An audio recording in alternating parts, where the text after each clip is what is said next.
York, United States. I work with the police in America. I came here to meet a woman, but this country blows my mind. The police here, they're just as corrupt as everybody else.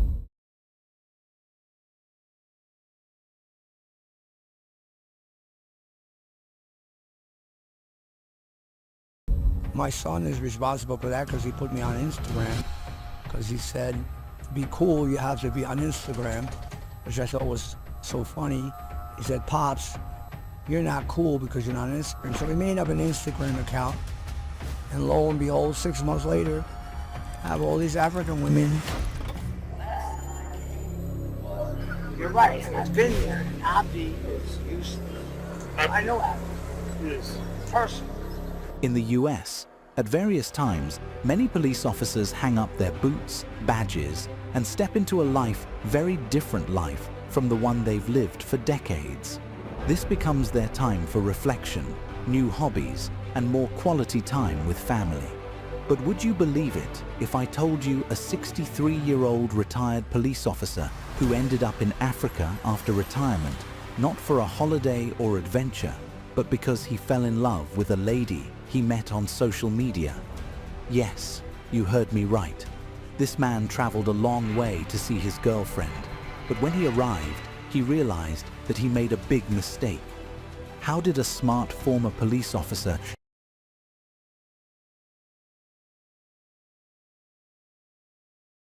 get convinced by a lady to leave his family? What made him regret going there? When I was in Kenya, I met Frank, and he is ready to share his story. Yeah, my name is Frank Keller. I'm from New York, United States. Also, my hometown I lived in for many years, Emerson, New Jersey. Well, I worked with the police in America, and for 30 years. It was my passion to help people.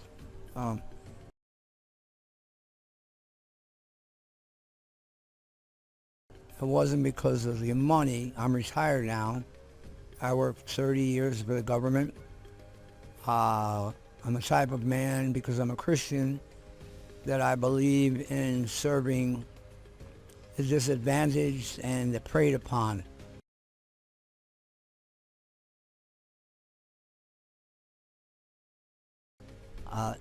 Exactly like has happened to me here in Kenya, unfortunately.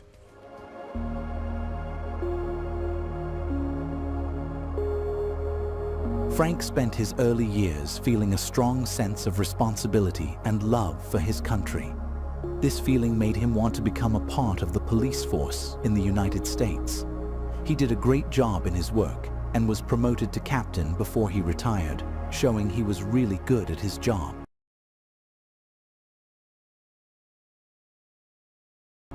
After working for over 30 years, Frank retired. But there's a question. Why did he end up in Africa when he had a family and a comfortable life back home, especially when it was the perfect time for him to relax after working so hard for so long? I came here to meet a woman because I had gotten a divorce. My son is responsible for that because he put me on Instagram, because he said, to be cool, you have to be on Instagram, which I thought was so funny. He said, Pops, you're not cool because you're not on Instagram. So we made up an Instagram account, and lo and behold, 6 months later, I have all these African women. I don't know how they saw me, but they like the way I look or talk, or my pictures, I guess. They could tell I'm a man of God because there's some church pictures of me and some pictures of me in the gym. There's a large amount of women, especially from Nigeria and Ghana, where I heard the scammers ask me for plane tickets. Crazy, and I'm smart enough from my background not to fall for such foolishness. I've heard a lot of European guys from like UK and Germany, wherever, fall for that. They even have families, leave their families to come to Mombasa for the sex trade in Mombasa.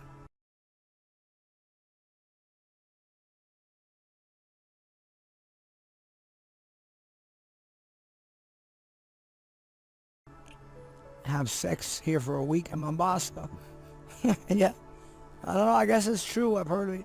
And I've been there, and it looked pretty obvious to me, and being a trained policeman, that it was a big sex trade in it. I heard some of them, girls have told me, and then they get a bunch of young girls for sex and pay money and fly back to their family, and have a family, their wife and kids, like it was nothing. So I'm not a judgmental person. I came anyway because I was retired and I had been divorced 3 years. I said, why not? I didn't know what to expect. My family, my kids, who were 28, 26, said, you're crazy, Dad. You don't even know where you're going. What if you get killed over there? I said, you know me. I have no fears of anything.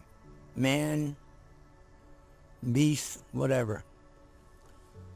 Why? It says in the Bible, well, what can man do to me? Nothing. He can only kill the body, not the soul.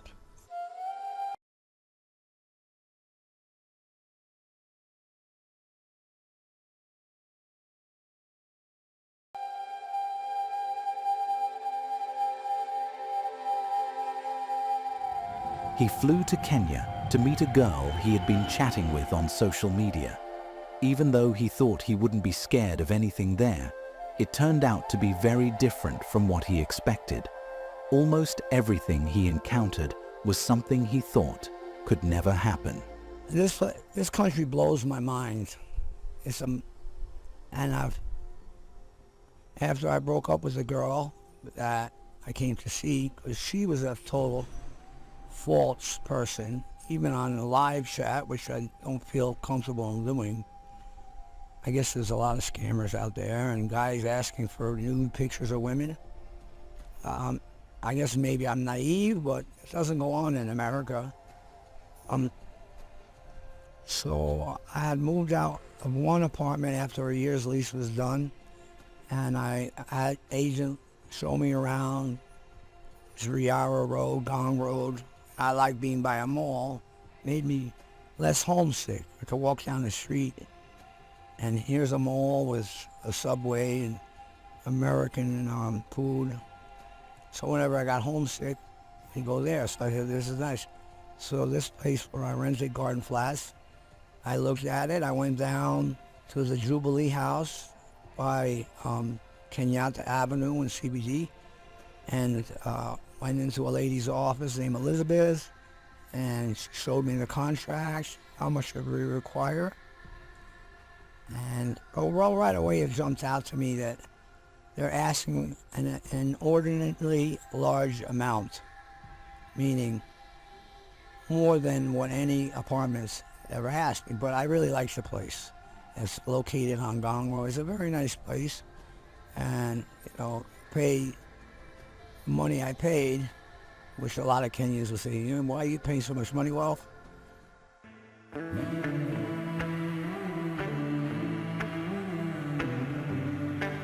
spending a lot of money was not a problem. What mattered to him was finding a safe place where he could live without disturbances. However, what he experienced was different from what he expected. He kept feeling like he made a trip he shouldn't have. We made an agreement. I haven't even had a witness there with me, a friend of mine. He took one of my month's rent without my knowledge, which is a violation of contract. And I can go to, which I have, to prove my case, by the way. I went to Safari, got all my prints out so that I paid everything. The fees to sign the contract, it's on there. Every monthly fee except September was missing because Wallo Bango, I'm going to call him by his last name, see how he likes it. Because he lied and said, oh, that's what we're supposed to do. I brought him in front of the president, Wycliffe, and he said, call him Frank. You know, that's a lie. I said, it's a lie. And I had many neighbors there that also said he never comes to the property. A property manager's job is to manage a property, meaning countless amount of times something broke in that place, the Garden Place, and he never sent somebody to fix it. One time a security door broke a week, and it was laying in the hallway for 3 months, and he promised daily to send a welder, and I had to call another girl named Purity, and it's disgusting because I've been living over there for 10 days with no water, can't even flush the toilet, no lights, coming home from the gym to have to light candles. I didn't do anything wrong. He didn't do his job, but when I started complaining, the problem started when I started going down there and complaining, why aren't you coming to fix this? And other neighbors there told me the same thing, that he didn't answer phone calls or anything like that.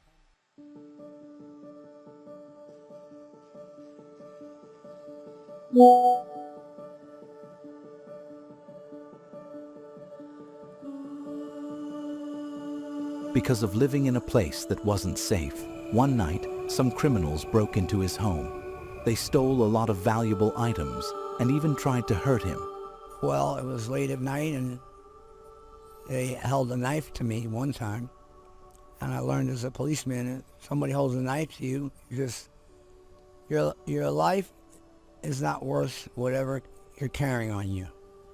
And I'm a reasonable person. I understand. Maybe people steal because they have no money, but that's really not an excuse. And it's not an excuse for a corporation like Tyson's to extort money. They could show no proof that I owed this money. None. They're not even close. They actually owe me money. That's the God's honest truth, that I put my hand on the Bible and swear. How much? And how much do you I owe you? Yep. Well, there's $150,000 worth of furniture, jewelry, paintings that I like, that I bought, nice paintings. I like nice things, and I can afford it even on my retirement. From the government, you get pretty, like I said.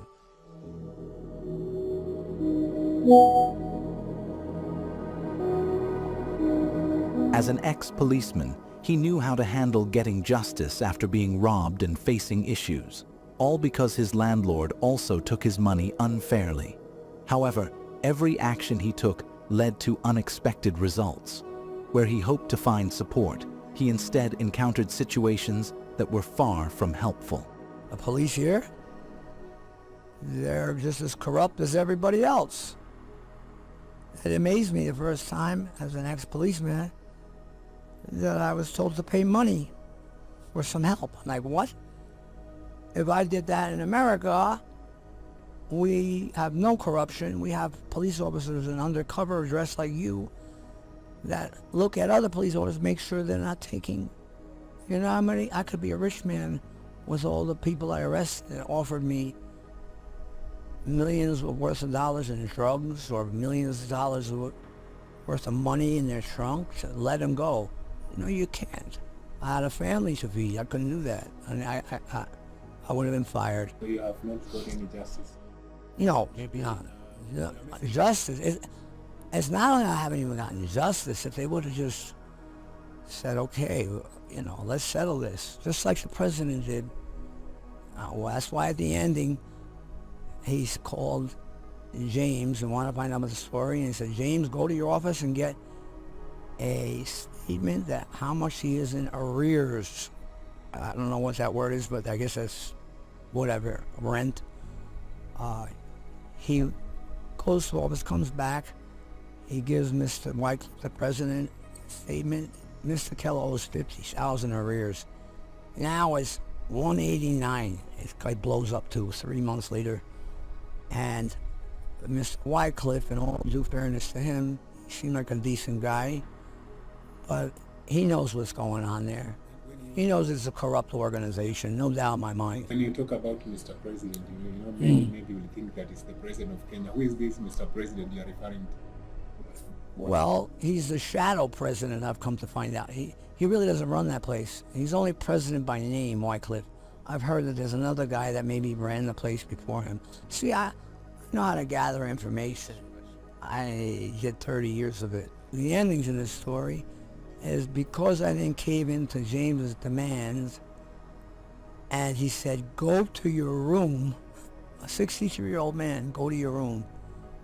And I don't care if you're or the captain, ex-captain of police in New York. It was so disrespectful to say, go to your room. I didn't even know what to say to the man. Right now, you're not in the house. Maybe No. you can tell us. Are you Where are able you? to access the... No, that's another thing. I tried to leave with a suitcase the other day with my best friends. I got a few good friends here in Kenya that are salt of the earth friends, fellow Christians. We tried to leave with just a suitcase of at least underwear and stuff, a change of clothes, of where the friends let me stay now. They told me I can't leave the property with the suitcase. You're right, and I've been there, and Abdi is useless. I know Abdi is personal. After moving out from a place owned by Tyson's company, he now lives here in this house. Even though he has left, he is firmly decided not to give up. He wants to keep going until he has resolved all the issues he had with Tyson's company. Whatever I'm telling you here on camera, I don't lie, number one. And I have taken great offense at these people at Tyson's, especially this James Wallabungu, or however you say his name. I don't care, Walubengo. He's a liar. They are like a cartel, because I know about these things as a law enforcement officer, extorting people. So it's disgusting, and they're still keeping it up. They won't give in, but neither will I, and I'm going to win the fight. I'm telling you, James Wallabungo, and the president, and Tyson's, whoever's listening, I will win this fight. Not by my might, but by my Lord. And I will win, and I'll give all the glory to him, and you shall suffer shame like you should, and maybe you'll stop extorting other people. That's all I have to say. The solution to his problem will help the others because he mentions that there are more people with the same problems who can't stand up for their rights. However, his story also warns us to think carefully and plan well before making big life choices, especially when it involves moving to another country. Thanks for watching. I am Edmund Weatherby, and this is Afrimax English. Remember to subscribe.